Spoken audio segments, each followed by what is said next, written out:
little room too. Today I thought I'd share you one of the stories about my favourite character, Mog. I have a whole collection of Mog stories, and today I'm going to share you one of them called Mog and Bunny. I thought that this would be a really good story to share with you today, since yesterday we all shared our favourite toys or teddies, and Bunny is Mog's favourite toy, just like Gerald is mine. Mog and Bunny.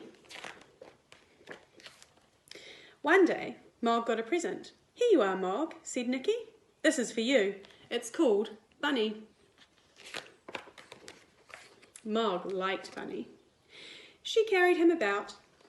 She played with him and played with him and played and played and played with him. He was her best thing. When Mog came to have her supper, Bunny came too. Sometimes Mog thought Bunny would like a drink. But Bunny wasn't very good at drinking. "Oh dear," said Debbie. "Look where Bunny's got to." And she put him on the radiator to dry. At night, Bunny slept with Mog in her basket. During the day, when Mog was busy, she always kept Bunny somewhere nice. You never knew where Bunny would get to. Sometimes Bunny liked to be quiet and cozy. And sometimes he liked to be where there was a lot going on. I don't think Mum's very happy about where Bunny is at the moment. Mr. and Mrs. Thomas didn't understand this.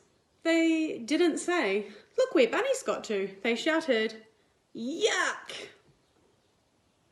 They shouted, "Ah, what a horrible, dirty thing!"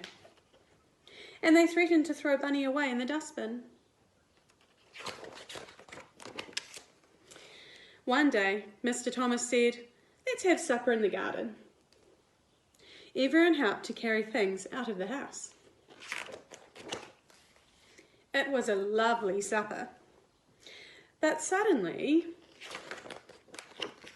there was a crash of thunder and it poured with rain. "Quick, inside!" shouted Mrs. Thomas. "It's bedtime anyway." "Where's Mog?" said Debbie.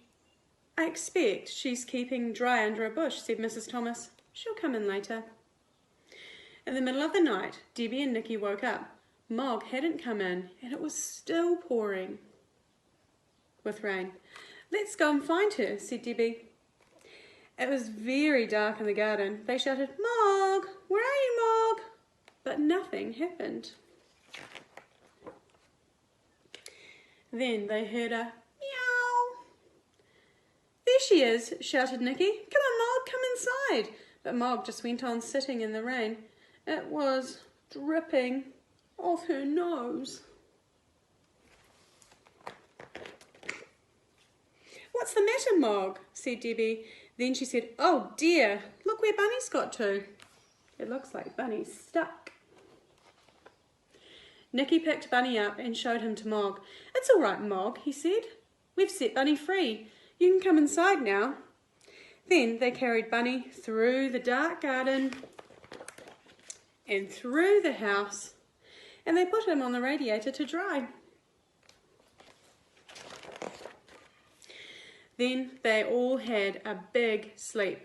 In the morning, they told Mrs. Thomas what had happened and how Mog had stayed with Bunny in the dark and the rain. Debbie said, "You won't really throw Bunny away in the dustbin, will you?" Mrs. Thomas said, "No, never. It would make Mog too sad." Then she sighed and said, "Perhaps Bunny is not quite so horrible now he's been washed by the rain."